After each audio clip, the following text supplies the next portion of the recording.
I've been teaching a freshman seminar at some of these wonderful institutions, Princeton, Georgetown, here at Notre Dame now this semester, called The End of Education, which is purposefully vague or has two meanings at least.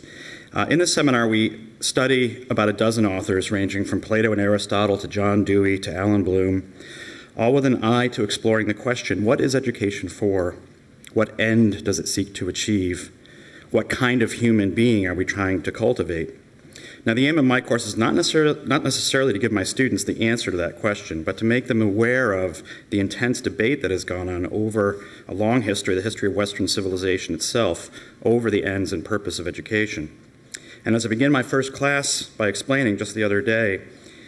if you want to know the commitments of a civilization, look at what and how it teaches its young.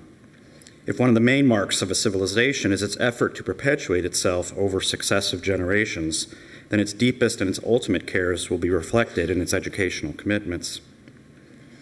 At one level, the question that I've been asked to address for this session, the purpose of education in America, is exceedingly difficult, I think has already been pointed out, since until very recent times, there has been no explicit or organized national American educational system.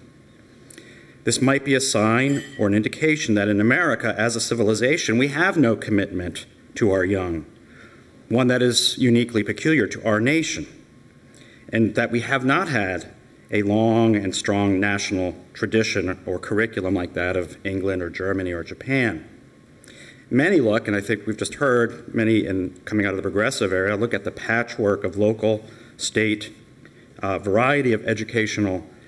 forms in America and conclude that it is time to standardize and modernize, time to adopt a uniform American set of educational commitments. Now, I'll have more to say about this long-standing local nature of the American educational system in my conclusion, but let me at least begin by suggesting or pointing out that in its historical commitment to state and local control of education, America has, in fact, embraced a set of civilizational commitments. Those commitments have historically been reflected in the belief that education, like many things, such as voluntarism, military self-defense, and self-government itself, is best achieved locally, immediately, at hand, with a direct commitment of time, energy, and treasure by local people in their local communities. This practice wasn't simply in the absence of any other idea of how to do things, but was born of an explicit rejection of centralized and distant authority attempting to rule from afar in ways that took little to no cognizance of local circumstance and sought instead to replace the will and interest and practice of people in their particular places with the will of a distant sovereign. The American system, quote-unquote, of education that for much of its history consisted of local governance of educational institutions, high levels of voluntarism by parents and members of local communities, and a rich diversity of public and private institutions that aim to offer families the kind of education that each saw fit for their own children, was in fact part of the design and understanding of the American Republic, and, by the way, along the way became the envy of the world. This patchwork reflected at once a trust and belief in the good judgment of Republican citizens over their lives and their destinies and that of their children, and a corresponding mistrust of distant authorities as at least unfamiliar with local circumstance, and at worst, liable to be tempted by their position as a dominant power to abuse that position, either prone to corruption or to act despotically. And it's been mentioned about the despotism as a possibility, but by way of corruption, it's also worth just looking at the kinds of support that the core curriculum is receiving from such institutions as the ACT and various other standardized testing institutions that stand to make a lot of money from a testing regime. We have, as in people, been willing to bear some degree, and indeed a high degree, of local variety and diversity for the sake of avoiding corruption and tyranny. As the French author, we're all obligated to mention Tocqueville at least once, as the French author Tocqueville observed in his famous, justly famous work, Democracy in America, based on his observations here in the 1830s, he viewed local self-governance in the townships as themselves the schools of democracy, the place where people practiced and exercised their citizenship, not simply because there was no one in the capital to do it, but because it was at the very heart of Republican self-government that a free people govern themselves in every respect, including the fundamental practice of educating their children. Now, I'll have a bit more to say about this basic commitment in my conclusion. But having at least stipulated that the American purpose of education, Republican self-rule, has been in fact reflected in the absence of a uniform top-down purpose, let me turn to what I would see as a broadly shared set of purposes that are, or perhaps ought to be, the purpose of education, and ones that have been largely embraced in this patchwork throughout much of American history. I want to suggest that there are 5 ascending aims in the education of the young, and I'm sure there are many more, and you can all correct me, but I want to limit myself here to 5, beginning with the most basic to the more elevated, and each of them having in some ways a corresponding end or purpose. They are, first, an education in basic facts or figures, such as in math. Education, at a minimum, needs to convey basic truths about the nature of our reality, such as the knowledge of history, even the knowledge of dates, mathematic figures, scientific facts, the operation of language, the mechanics of language, our own and a foreign language. Second, a training in the use of these facts to more deeply understand things, especially provisional answers to questions that are not so easily achieved by simple memorization, rote memorization, or what I like to, for my students, call the kind of tests you can take with scantrons, which elicit exact answers, the kind of test where your students don't come to your office hours asking if they can't get a B+. This skill is often called critical thinking, but we might also call it thoughtfulness, reflection, ability to manipulate and alter, the capacity to think capaciously, and even change places with others. This skill involves higher level thinking like logic, Socratic questioning, scientific experimentation, and interpretation of texts or data. Third, and continuing to ascend, civic education.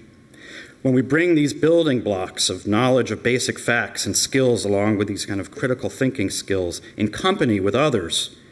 toward the end of a productive and cooperative coexistence, we are moving toward civic education. Civic education both explores how humans best learn and order these forms of cooperation, and thus has to be attentive to the things I teach, political theory and political organization, but also seeks at some level to instill the practices of citizenship in and through the manner of learning. And this is where the example of parents coming to school and showing what it is to be an adult engaged in a child's education is itself a form of civic education. Fourth, the cultivation, here of an old-fashioned word, the cultivation of character. Closely related to the cultivation, then, of our civic capacities is the cultivation of character, of which our role as citizens is one facet.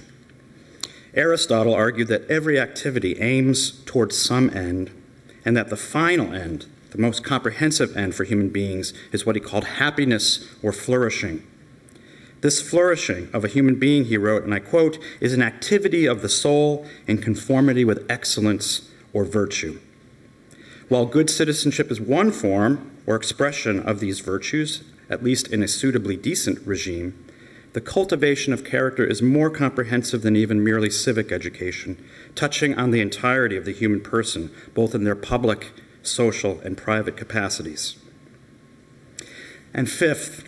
the highest attainment, I would suggest, and here I follow Aristotle as in many things, highest attainment of education has no further end outside of itself. Not knowledge that we use towards some particular end, whether social, political, or private, but simply the act of seeking knowledge for its own sake. This reflects the highest and perhaps one of our most uniquely human attributes, the hunger to know. Plato wrote that philosophy begins in wonder. And if an education does not at least ultimately seek to keep this sense of wonder intact and even to encourage it, we could conclude that education of the young in all of these facets that I've described is bound to fail, since all of these various purposes, from learning of facts to cultivating a character, are only most fully and completely achieved when students are driven not from outside, not from tests or threats or even carrots, but ultimately from within, from their innate desire to know. This is not to say that all people will attain a condition of being a philosopher, God forbid, but the philosophic and even theological human instinct to know why and what and how, must be supported and at the very least left intact, but not deformed, damaged, or eliminated. Now, while I don't have time to explore all these various purposes in any real depth or delve into the ways in which our current educational forms, including the Common Core, does or does not aspire to achieve these purposes, let me point out at least one germane fact that I think echoes a lot of what Sean Filer was saying. The first two of these, learning of facts and what's called critical thinking, their manipulation, when divorced from the last three, civic education, education for character, and the aspiration of learning for the sake of learning, are highly prone and indeed perhaps inevitable to be employed toward only one end or purpose, materialist utilitarianism, or their use for the baser ends of acquisition, accumulation, the pursuit of hedonism, the conquest of nature, and the accumulation of power for the sake of power. Divorced from any higher end, they become the tools for the fulfillment of our basest nature without the cultivation of their use toward higher ends, the ends of our role as citizens and the full flourishing of the human being in virtue and a creature that desires to know. It is unmistakably and irrefutably the case that the most dominant voices in education today, those that we've been talking about, insist that education is or ought to be solely about these first two pursuits, that of accumulation of facts, information, and critical thinking divorced from higher ends. A wholly utilitarian mindset now informs our basic approach to education. For example, consider the basic aims and ambitions of the proposed national standards. What do we want to educate children to become? It is, as is stated, that every student achieve career and college readiness. Now, we've already talked about this first one, but given the pressures today on colleges to retool their curricula to similarly de-emphasize the liberal arts in favor of career readiness. Just the other day, President Obama delivered a speech about college, about particularly the way that colleges would be funded through the federal government through financial aid, which would tie federal aid to a set of standards or outcomes, including how much income graduates made after graduation. So given this strong effort at every level to link education with career readiness measurable by money-making, we see clearly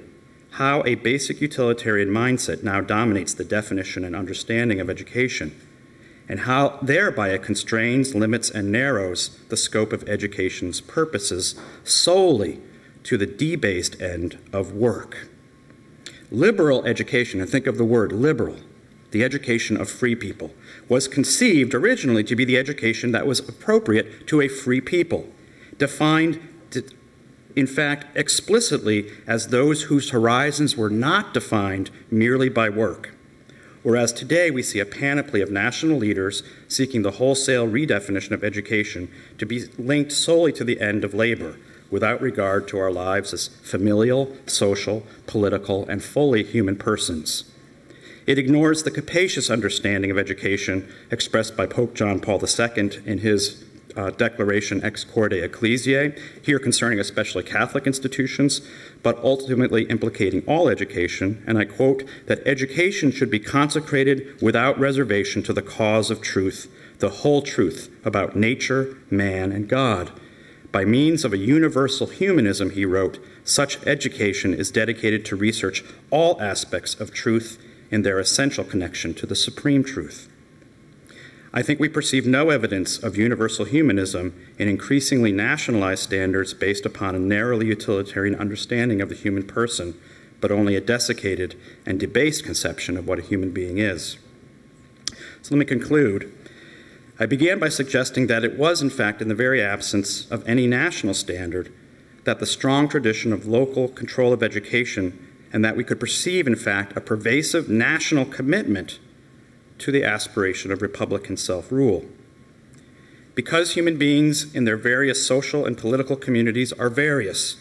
it was understood by our founders that the way these educational purposes would be achieved would be various. And so the commitment to local control of education was born not of a resignation in the absence of a strong central government, but as a positive embrace of variety and multiplicity, of various routes to these ends I've been talking about.